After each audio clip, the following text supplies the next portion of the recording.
All right, so I know you caught some other cases after that. What else went down with all that?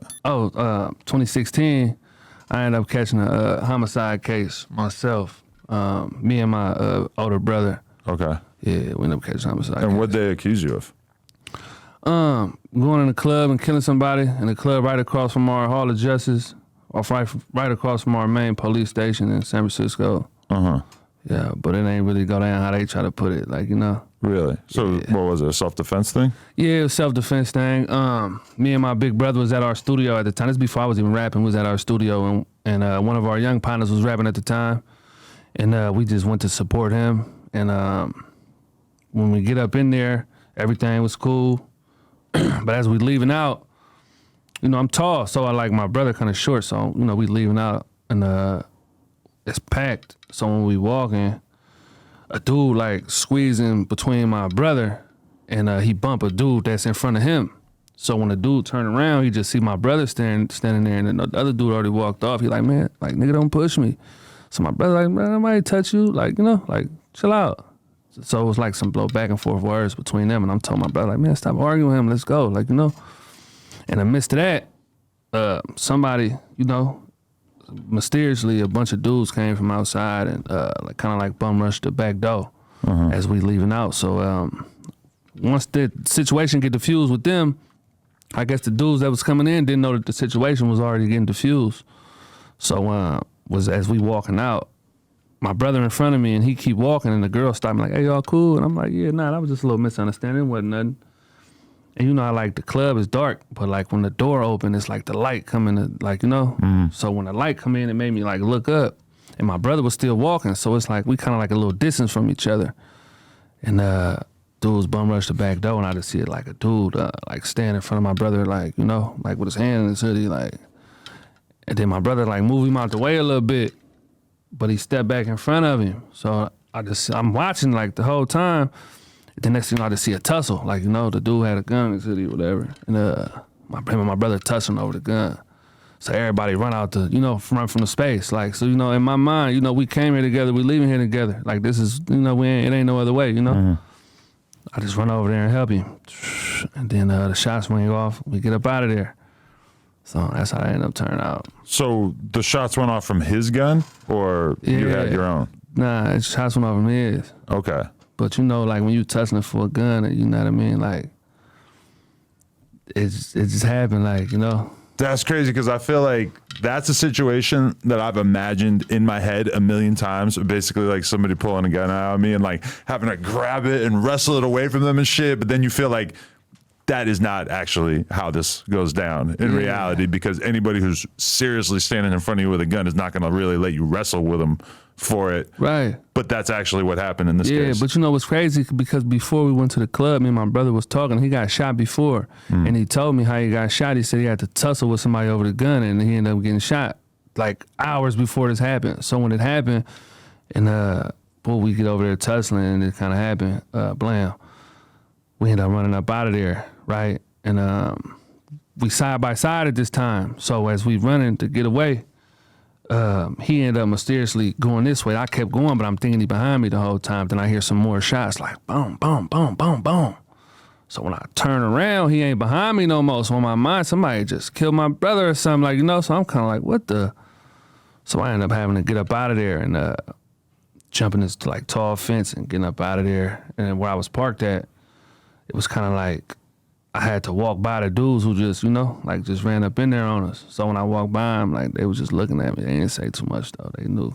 Really? Yeah, they didn't say too much. One of them said some little slick stuff, but, you know, with so much commotion going on, I just, like, brushed him off, like, yeah, whatever. And I kept walking to the car. Did you actually figure out what those shots were from? I never figured it out. Oh, okay. I never figured it out. I figured somebody, like, you know, shot my brother when we leaving because he wasn't with me no more. So when I asked somebody, man, what happened? They're like, man, somebody over there laid out. So now I'm thinking they like outside. So I'm like, yeah. So I'm thinking this is my brother. So in my mind, I'm down there kind of like confused a little bit, like, huh? Like, you know, I was kind of like thrown off. Like, I was kind of like in the daze. And then when I ended up walking to the car, I just walked past the car. I didn't even go get in the car. I was still like standing in the area, like, you know, but I'm like pacing. I'm just like, and then I just see somebody get out the car, like looking. He like, hey. And then I'm like, man, get the car. Throw him the key, get the car. And then he came back and got me, and we jumped in the car, drove off. And how long till the cops came? The cops was already there. The cops was there like 30 seconds because it's right across from the main No, I mean, police how station. long till they came and got you after that? Oh, 10 days later. Okay. 10 days later, yeah. And you knew it was gonna happen? Like, did you? Yeah, hell you yeah, we assumed? knew. Me and him was talking every day. Some police kept following us, like, you know, like the police was.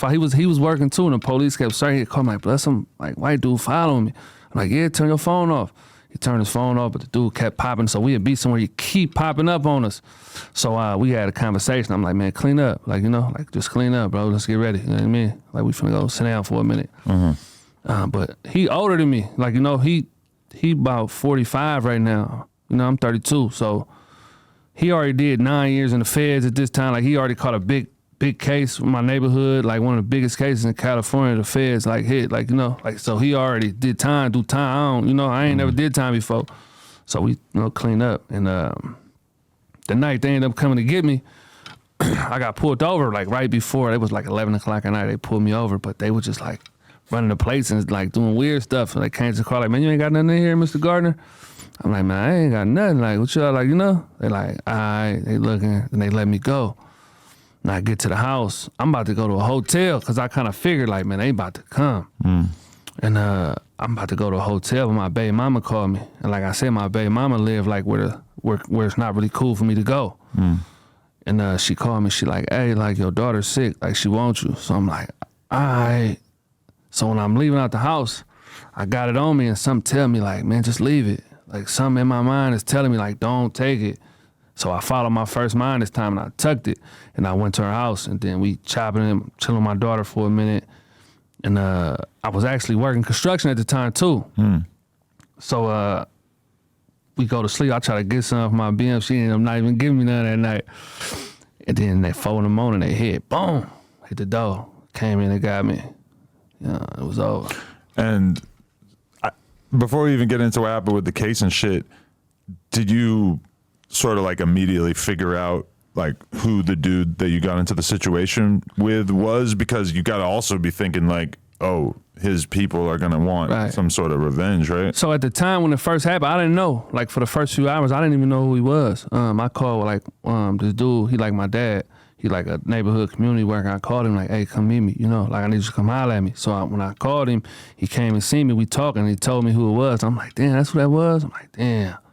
Like, you know, like, hey, like. Was somebody like you knew or had heard of or something? Yeah, it was somebody like, you know, it wasn't really no problem. But, you know, situations happen. Did it cause a bunch of shit though? Oh, yeah, for sure. 100%. It was turned up after that. Like, I was like number one hated. Like, really? Yeah, number one hated. Damn. Like, it's just such a trap because it's like now you have way more reason to move around a certain type of way. Yeah. And meanwhile, you have like way more scrutiny on you. But did you get locked up or were you able to bail out? Nah, it was no bail. My bail was $5 million. Oh, Jesus. So, you know, they wasn't going nowhere. Right. It wasn't going nowhere. But it kind of like going through that, it kind of like moving a certain way, it kind of help you in a sense because sometimes when you're in the streets, you get to moving lackadaisical and you're not, you know what I'm saying, paying attention to like, there's somebody out there who will do you just because. You know what I'm saying? So at that time, it just made me kind of like more focus up and be just like super, super alert. So Like, how long were you locked up fighting that? So I went to jail. So my best friend who I told you who fighting the murder case now, his lawyer, me and her was cool. And she got wind that I was locked up for a murder. She hit the lawyer that I had on that pistol case for 2 years. She ended up messaging her like, hey, you know, whoop, just got locked up for.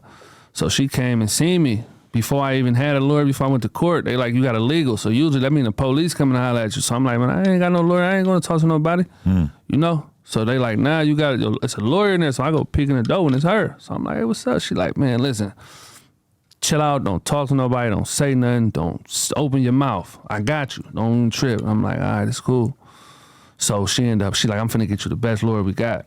So she ended up going to get her boss, who won't even really take cases like that, but he over everybody. And she begged and pleaded, like, man, I need you to take this case for me, like this, like, you know. And he was like, nah, I don't really want to do it. And she like, I'm gonna do all the work. I just need you to be there. And he like, all right, if we're gonna do it like that, then I'm gonna go see him. And so when I first went to court, she came like, I got him for you, like, you know, like it's cool. So she went and sat down with me. She's like, man, did you talk in that interrogation room? I'm like, man, come on, man. She's like, why this video say 30 minutes? I'm like, shit, I just let them talk. You know, I didn't say nothing. So then she was like, nah, all right. So when she listened to it, she was laughing like, man, just next time, don't even straight say lawyer. Like, you know, like she like, because even if you go in there and even though you didn't say nothing, like, you know, you just listening, it's just like, you look like you bullshitting in there, like by you just listening. I'm like, this cool. So she was kind of concerned about how you'd be perceived on the streets as well, or she was Nah. To the jury. Like, we going to trial behind this. Like, you know, like, we about to go to trial behind this. So if you're fucking around giving them goofy answers, giving them goofy answers to the jury, Right, it's gonna, you know. But I wasn't really talking. I was letting them talk. They was like trying to play the good cop, bad cop thing. And I'm like, man, I'm sleepy. I'm tired. Y'all came and got me at 4 in the morning. They came and got me at 4 in the morning. Left me in a room small as this with a wooden chair handcuffed to it, and they didn't come talk to me till 12 p.m. Oh, Jesus. So I see why, like, dudes get in that thing and start telling. It's kind of like they set you up. They trying to put pressure on you, but I knew I wasn't going out like that.